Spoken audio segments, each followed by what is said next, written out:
Hi guys, my name is Amish Tripathi and I'm the director of the Nehru Center.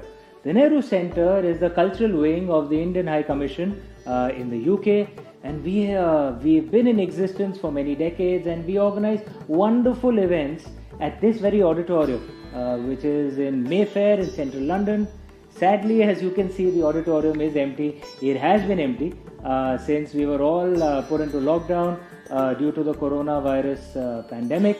But what we Indians believe is that the other side of a crisis is an opportunity. And what we have done at the Nehru Center is moved all our events online. So now if you attend our online events, every single seat is a VIP seat. Like you get a front row at our events. No trouble of parking, no trouble of traveling all the way. And most practically all the programs that we would do, like literary discussions and dance performances, musical performances. We are doing them all on our online channels. You can register for our newsletter at our website, nehrucenter.org.uk. You don't need to write them down. They will be displayed at the bottom of the screen. You can also come to our Facebook page, which is a verified page, the Nehru Center. You can follow updates on all our events on Twitter as well, the Nehru Center. That's also a verified account. Or you can come to our YouTube channel. Again, the Nehru Center. We are nothing if not consistent. I hope you do come to our online channels and enjoy the events that we are putting up for you. Thank you so much for all your love and support. Namaste. Jai Hind.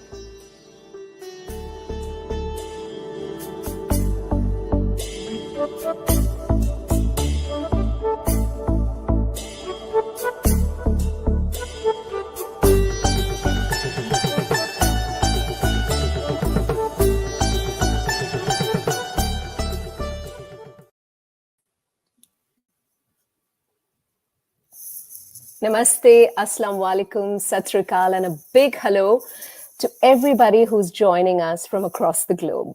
Welcome to another exclusive event by the Nehru Center, London. Today we have a delightful conversation between two path-breaking authors, and they will be talking about the book that is winning rave reviews globally, The Mystery of the Parsi Lawyer. But before that, let's welcome our director, where Nehru Center is concerned, Amish Tripathi, to welcome you all. Namaste. Thank you, Rageshwari. Thank you, Amish. We're delighted to be hosting Shabani Basu's book launch on this platform. Shabani's publisher describes her as a journalist and a Sunday Times best-selling author.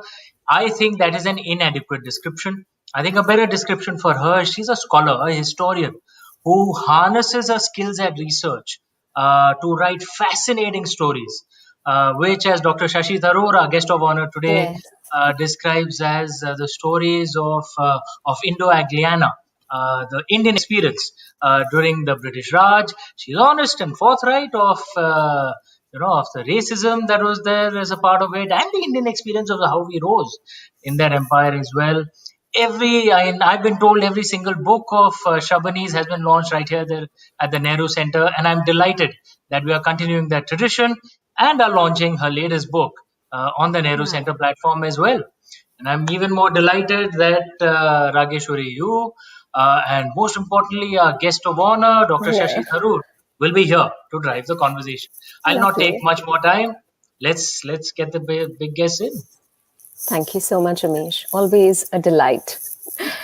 Okay, friends. So let's first welcome the remarkable author of the book, The Mystery of the Parsi Lawyer. Shrabani Basu is a journalist and the Sunday Times best-selling author. Her books include the critically acclaimed Victorian Abdul, which was made into a major Oscar-nominated Hollywood film starring Dame Judi Dench and Ali Fazal.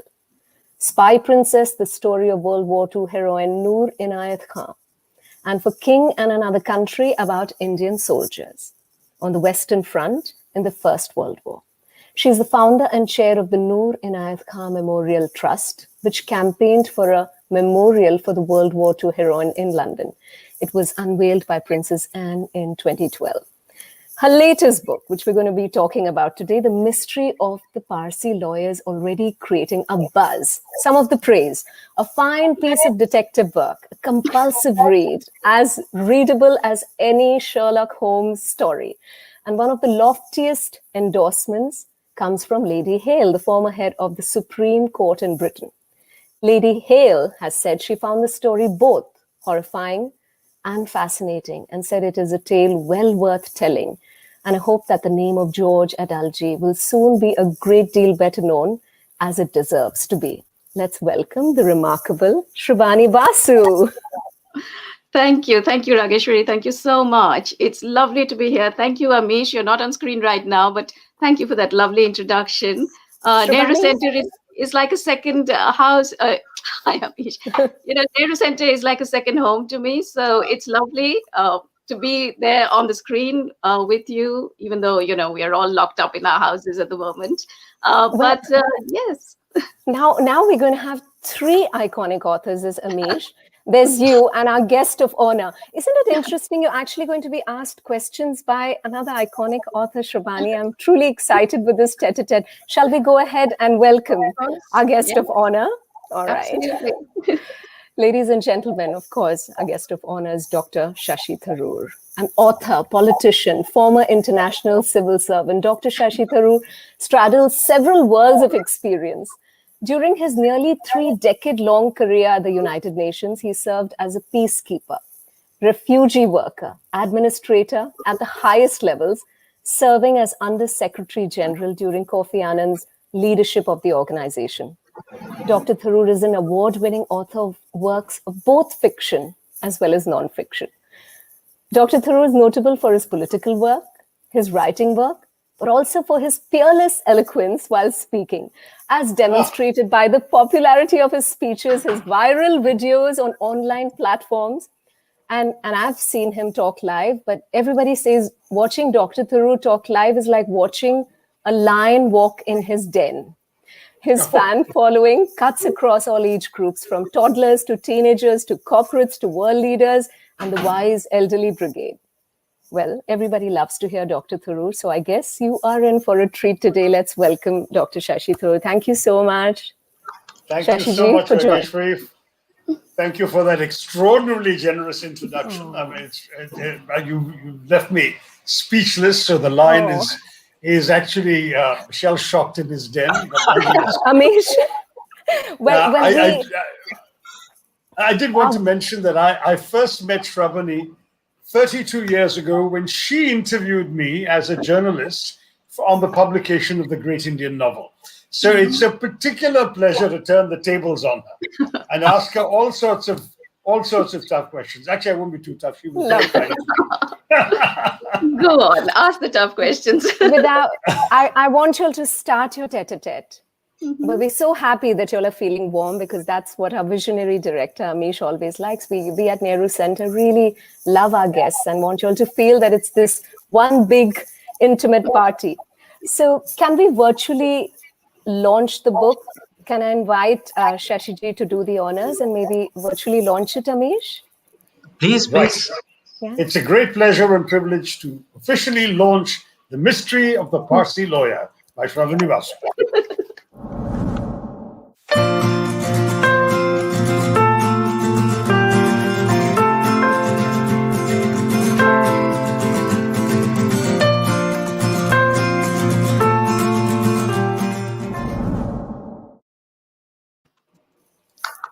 Great. Congratulations.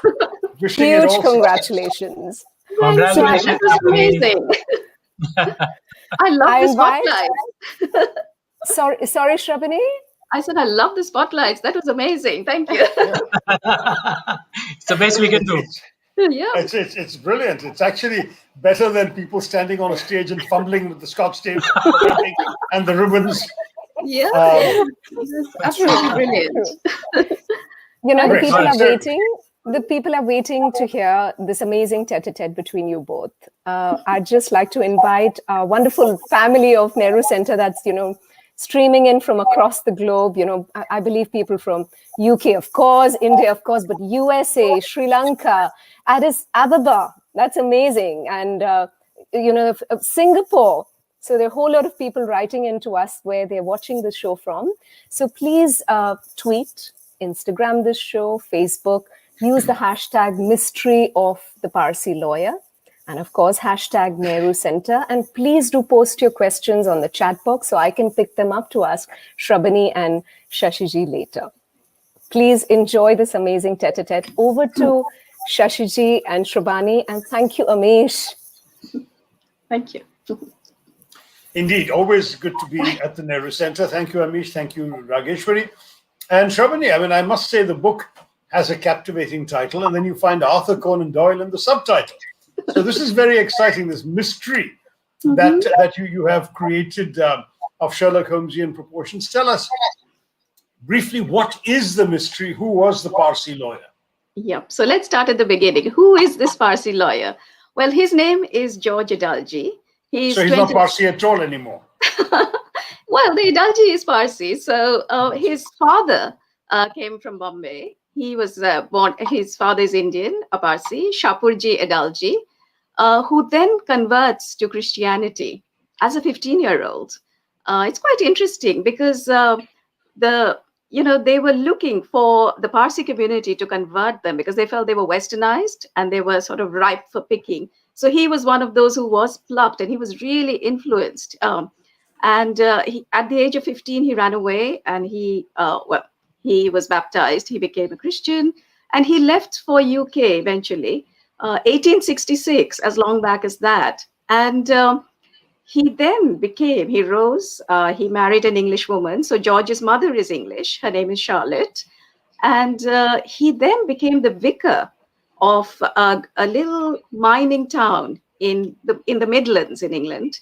And it's called Great Worley. And he becomes the first vicar of South Asian origin. So you can imagine the setup. It's this mining village with a lot of, working class, miners, agriculturists, plus landlords. And suddenly in walks this brown man with a pronounced Indian accent, with an English wife, and he's the vicar. He's going to preach to this white congregation. So, it's tension from day one, really. But that is George. George is, he grows up to be a lawyer. He's a 28-year-old when all the action happens, when this mystery happens. And it's set in 1903. And it moves on. By the time Arthur Conan Doyle enters, it's 1907. So it's over a little bit of a period.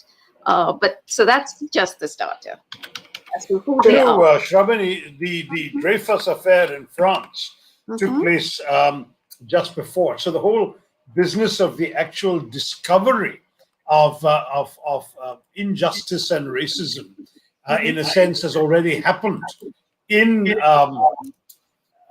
France across the Channel. Just before all this is happening here. It's a fascinating story. I'm just curious about, as you mentioned, how Arthur Conan Doyle got involved. So essentially, there's been this whole business of mysterious letters being written, abusive letters. Then a whole number of animals start getting very badly injured and maimed in the night. Somehow suspicion falls on George Adalji, who's actually very studious, successful, and then eventually a practicing lawyer. And apparently the chap seems, he got a very poor defense, and you end up with him being convicted. Now, what happens with Arthur Conan Doyle? How does Sherlock Holmes enter the picture? You said, cattle. Suddenly in 1903, cattle start getting mutilated. Somebody comes at night and slashes these horses, and it's a gruesome crime, and they are left in the fields dying, and then they have to be put down.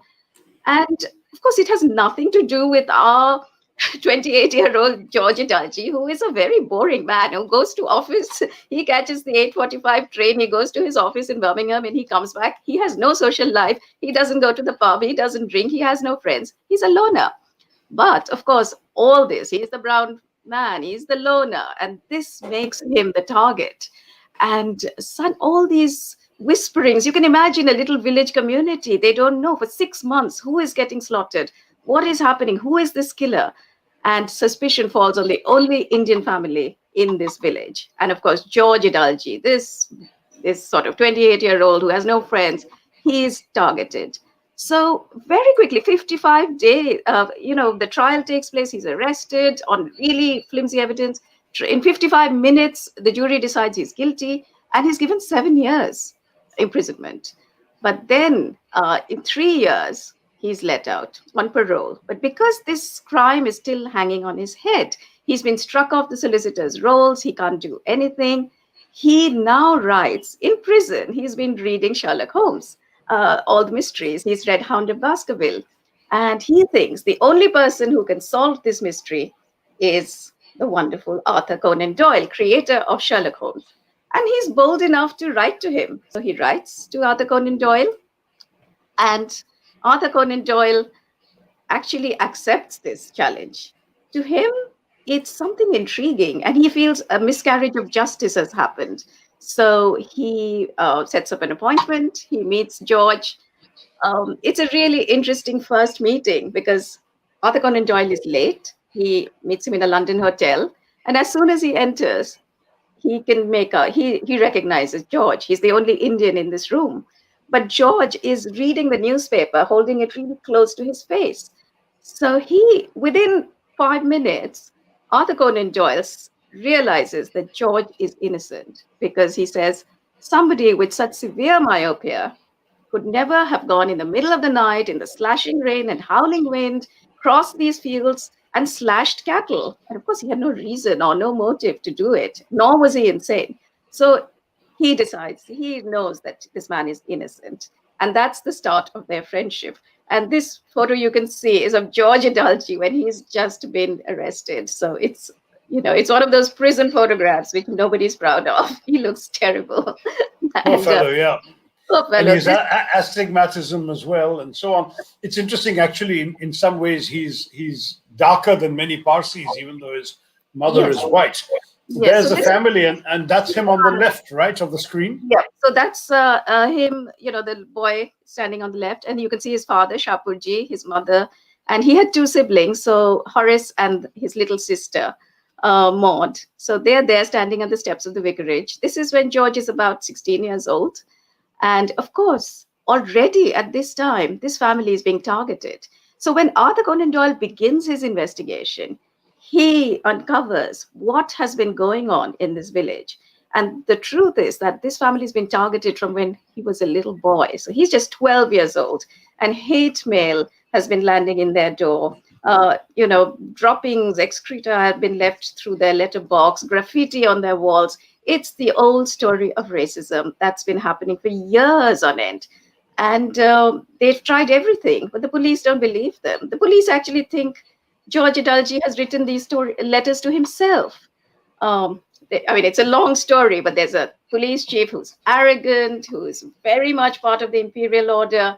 And he thinks, he looks down on Shapurji Idalji, why is this brown? He calls him the Hindu vicar. Why is this Hindu vicar, preaching in a white parish? And of course, he's very contemptuous of his wife, Charlotte, because why should a white woman marry this brown man? So that is the other problem. And of course, the children are in those days called half caste. So, there's absolutely no points for any of them. He can't stand the family, and he's just going to go for them. It's an awful story, and clearly the racism, the miscarriages of justice. But I'm just curious, what drew you to the story? How did you research it? And who's ever heard of Great Whirly? How did you come across this entire episode? Right. Because George Idalji is no longer a household word, is he? Even in the annals of Victoriana or Edwardiana. Well, it's what I love doing. I love plucking out these forgotten characters, as you know. There was Victorian Abdul. There was Abdul. Who had heard of Abdul Karim? I had to bring him out there and put him, so that finally he was looking down at the world from Leicester Square and he'd got his place back. But the thing is, I did know a little bit about him because I did know that, the only case that Arthur Conan Doyle investigates wearing the hat of Sherlock Holmes is that to do with an Indian lawyer. And of course, for me, there's always a little radar and an antenna that goes up whenever India and Indians are mentioned in this context. It's what I love to do. So I had to investigate this. And who doesn't love a mystery, a bleak mystery set in the mining village? I was just aching to go for it. So did you go to Staffordshire and check out Great Worley? And yeah, I went on the trail, went to the vicarage. You saw the photograph earlier of the vicarage. It's built up now. Those fields now have houses on them, but they're still there. The vicarage is there. The church is there. And what was amazing is I discovered new police files, and which had come up for auction, and I chased these files. So I started working on this from 2015. And I found the most interesting thing in these files, which have never been published, is that Anson, this police chief who I said, this racist man, he gets so cross when Arthur Conan Doyle comes into the scene that he starts laying false trails for him. He starts setting up elaborate hoaxes so that Arthur Conan Doyle can't solve this mystery. So then it becomes, it takes on another scale, because there is Anson versus Conan Doyle. And my goodness, the clashes that happen, they are the stuff of drama. It's just fantastic. At the end, they're calling each other names, and then he just wipes them out. Well, Anson is clearly an odious character. And of course, it's typical that he gets rewards and titles and honor and dies a hero after a 42-year career in the constabulary. I mean, that shows how much injustice was woven into the structure, I'm sorry to say, of racial discrimination and imperialism in England. But having said that, did you feel there were, because one of the things I'm glad you noticed was that there was actually a more plausible suspect, this fellow Royden Sharp, right? Do you want to tell us about that and how somehow Anson was not interested at all in investigating Royden Sharp and in finding out about who actually did this? Yeah, he actually wants to protect Royden. And so it's Arthur Conan Doyle who has his eyes on him. And Arthur Conan Doyle has set up all his informers in this village. It's very Sherlock Holmesian. I call them the Baker Street irregulars. And there they are. They're informing him. They're all watching Royden. And so Anson gets into an elaborate hoax to trap Arthur Conan Doyle, because all he wants to do is prove to the Home Office that a writer of fiction cannot do policing. And he's going to trick. So that's his intention. But of course, the thing is, I don't want to reveal it all, but Arthur Conan Doyle too makes mistakes, which is all great fun. But the thing is, what you spoke about earlier, the racism and the uniqueness of this case. It's interesting. I wanted to bring this up because we are at the Nehru Center. Is that it caused such a stir that Jawaharlal Nehru, who was just an 18-year-old student in Harrow School at the time, Harrow is not too far from my house, about 5 miles away. And he wrote to his father, Motilal Nehru, and he said, have you seen the new coverage on the Adalji case? Because as soon as Conan Doyle was there, it was all over the papers. Sherlock Holmes is investigating the case. And he says, I am sure he was targeted because he was an Indian. And, that is so true. He was targeted because he was an Indian. And they keep referring in the trial and in letters and in the media to his Parsi faith, which his father had left behind. And they keep saying, they worship the sun and the moon, and they worship animals, and they have sacrificial rituals. So this whole thing of this Oriental religions and what influence it could have is brought out in the media. And this rumors start spreading that they go and get sort of sacrifice animals in the dark, and that's why George Adalji might have done it. So it's sort of, there is the level of illiteracy. There's also this level of, these are the uncivilized people of this world, and they must have done it. Who did it? They did it. It's pretty awful. Did you read Julian Barnes's novel Arthur and George, which I think is the only other well-known book that has actually dealt with this issue, though he wrote it as a novel, but with the real characters of Arthur Conan Doyle and George Adalji.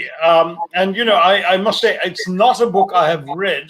It got somewhat mixed reviews when it came out. But did you, I believe it was historically accurate. And so did you find anything in it, any insights there that informed your own work? Or was there anything you wrote that was a reaction to your familiarity with that book? So I read the book when it was published, and actually George had always been on my radar. I wanted to go to him. So I said, oh, well, Julian Barnes has done it. Who am I? And I actually shelved the project. I said, forget it. I don't have anything to say. But it's in 2015 when this auction, I heard about this auction of letters written by Arthur Conan Doyle to Anson and some police files, that I said, oh, there's new material there. And for me, I write nonfiction and I'm always looking for new material. So I write in the book that, that was my sign. I said, I've got to get in there. I've always wanted to write about George Idalji. Here's my chance. And so I went for these files. And my goodness, there was so much. And that's where this whole, laying false trails. And then it's in these files that Anson himself wrote anonymous letters. So he was framing George as well. I mean, incredible stuff. So all this is new, and of course, all this has not ever been written about. So my book is very, it's not fiction. I mean, I love Julian Barnes. He's a novelist. I'm not a novelist. So I go on a different trail. I'm probably wearing my journalist hat, and I'm doing the story. Right. Now, would you say that Arthur Conan Doyle himself had something to prove when taking on this thing?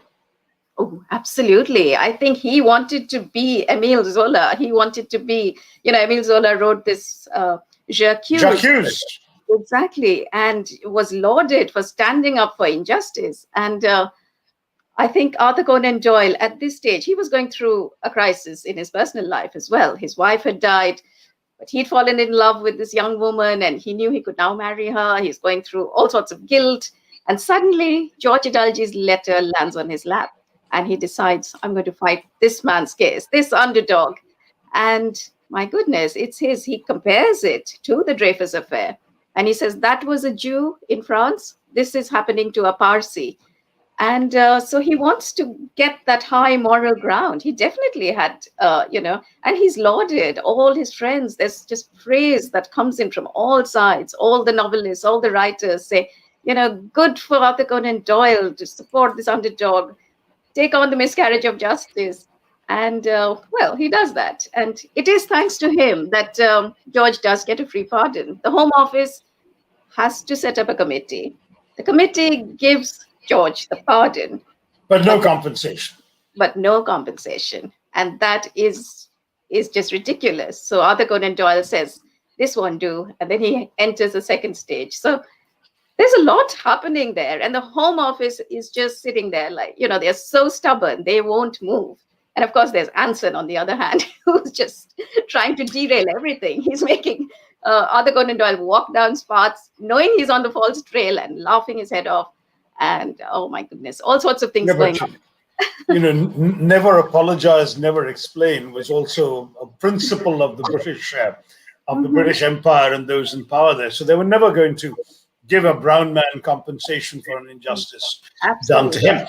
But I think it's fair to ask, for the listener's sake, does Conan Doyle solve the mystery? He brings about a partial justice for George Idalji, but the mystery of who actually did the crimes for which this half Indian was wrongly convicted, is that mystery ever solved?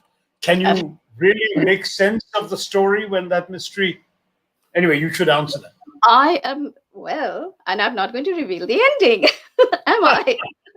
That's why I bit my tongue as I was asking the question. Sorry. So, yes, everybody has to buy the book and find out whether this mystery does get solved and see whether it works. But it's quite a trail. It's, watching his investigation is also just fantastic. And you'll see at the end whether he solves it or not.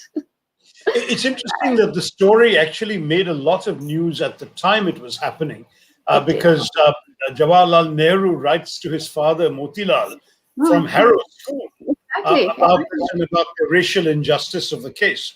So it really was well known and noticed at the time.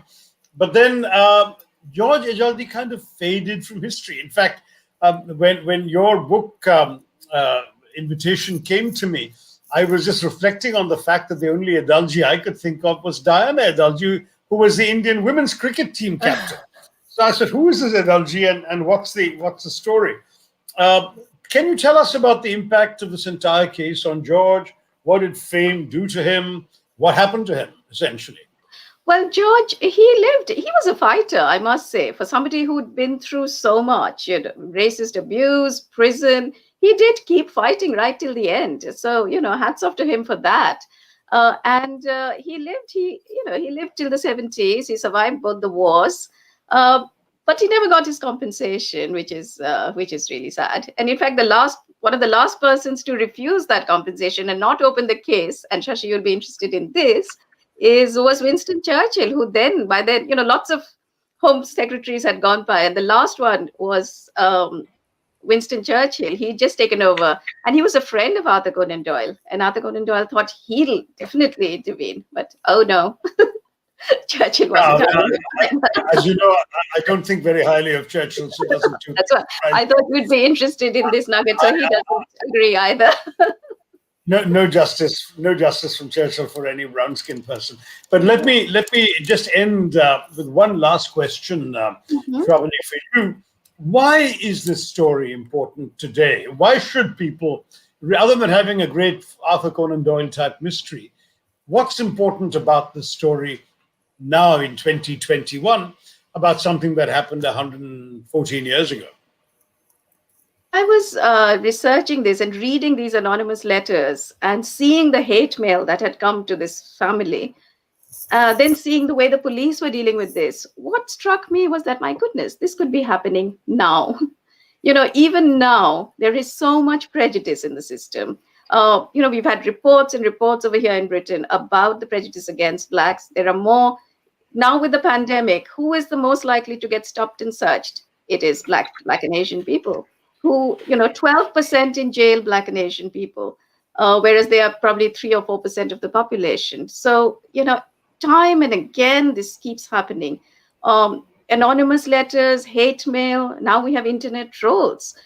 We have, and with Black Lives Matter, which just exploded last year, we saw how it then sets off this culture war, this really ugly face of claim back our statues, claim back everything. And that itself, that conflict is amazing. And for me, as you say, this happened over 100 years ago, but my goodness, it's still relevant now. And the only legacy of George Adalji in that sense was that because of his case, British law had to change, and they actually started the Criminal Court of Appeal. They had, that was introduced. Previous to that, convicted criminals had nowhere to go. They had to petition the Home Office, which is what they were doing. But so this was really interesting that this is his, it's George Adalji's legacy that we have the appeals court for criminal cases. It's, but at the end of the day, with all the racism, there were always people who supported George. So I'm an optimist. I never see just something in just very bleak picture. I always feel there's always somebody there, somebody to pull you down, but somebody to support you. And well, there was Arthur Conan Doyle. There were also a whole lot of people who signed a petition for George Adalji. They were all white people. So, there's good guys and there's bad guys. And somehow the bad guys get forgotten. Anson will go down in history as somebody awful, and the others will win. So, we live in hope. Wow. Wonderful. Well, back to Ragi. No, thank you. Thank you so much, Shashiji and Shrabani. Shashiji, we just want to value your time. We could listen to you forever. We just want to value your time because we believe you have back-to-back appearances. There are a whole lot of questions from the people who've, streaming in. This question is for both their favorite authors. Said, how long does it take you all to research your books, your amazing books? So maybe allow Shashiji, our guest of honor, to answer first. How long does it take you to research your book? It varies enormously. There's no real one fixed answer. The point is, at some point, you have to say no more, even though any subject can be researched indefinitely. One of the things about the books that I've written of late, both the historical ones and the more contemporary political ones, is there's an awful lot of raw material about. So I dig into it voraciously. sometimes I get people to help dig up certain stuff, particularly when I feel I need academic material.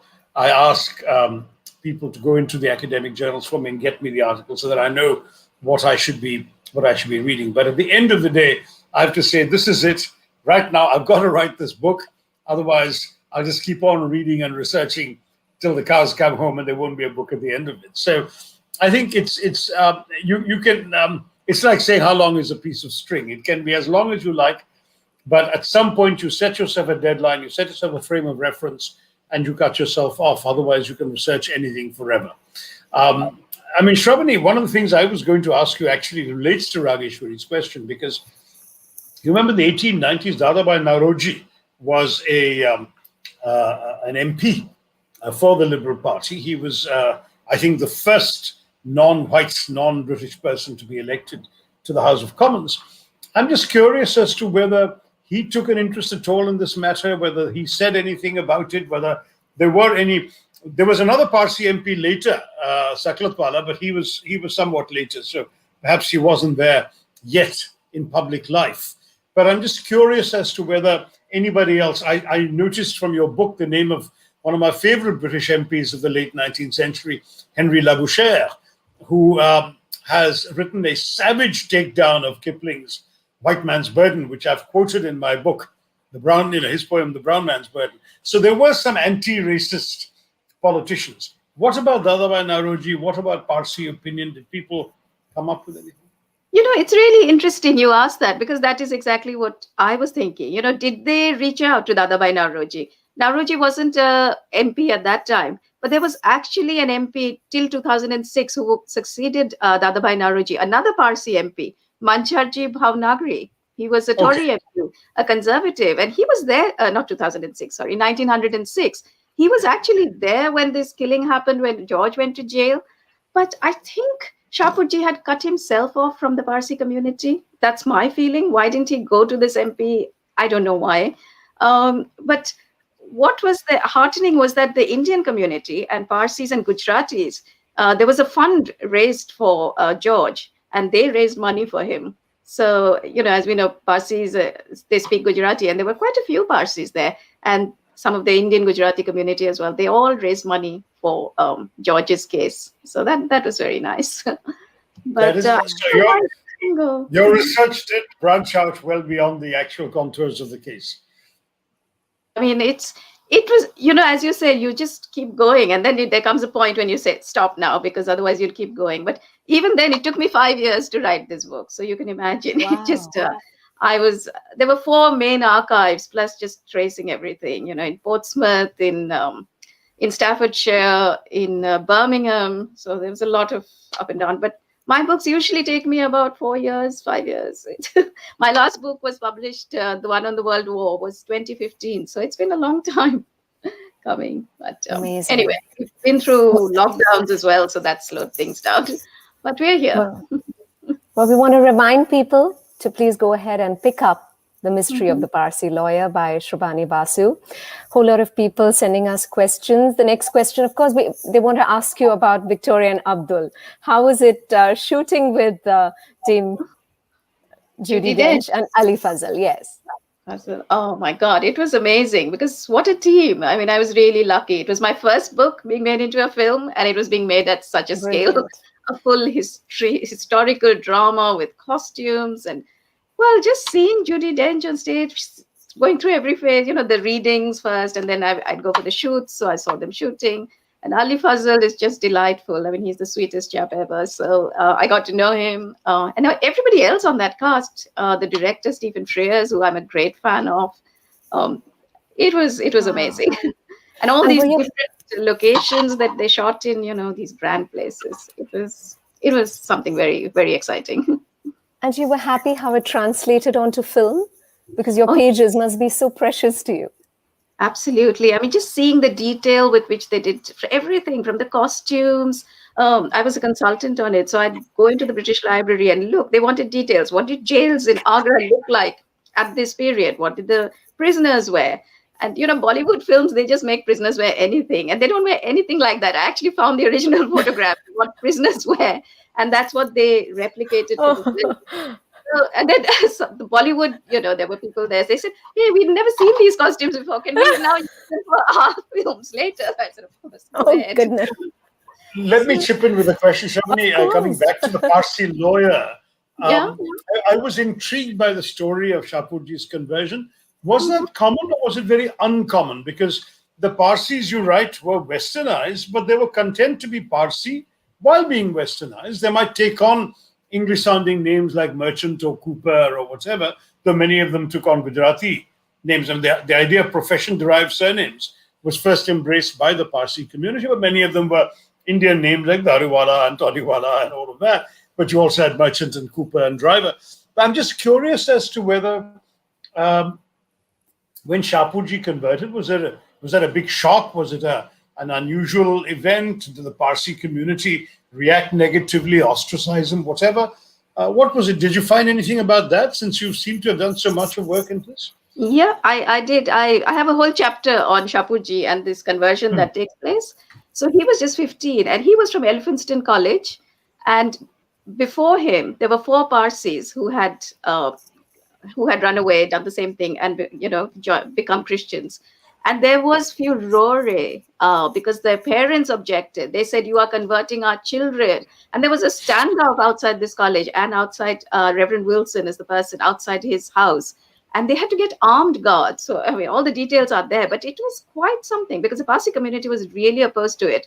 But Reverend Wilson, he actually had a manual for Parsis, which was quite interesting. So they were really targeting Parsis.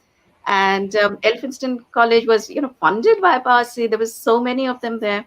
And many of them were coming to the West. Somehow this target worked because there were quite a few converts. They were also looking at Bengalis, upper class Bengalis, who might be, the Brahmos, the others. So there was a lot of targeting going on, apart from tribals as well. So that was the other one. But they wanted educated people on board. And this is their sort of fishing pile that they went for.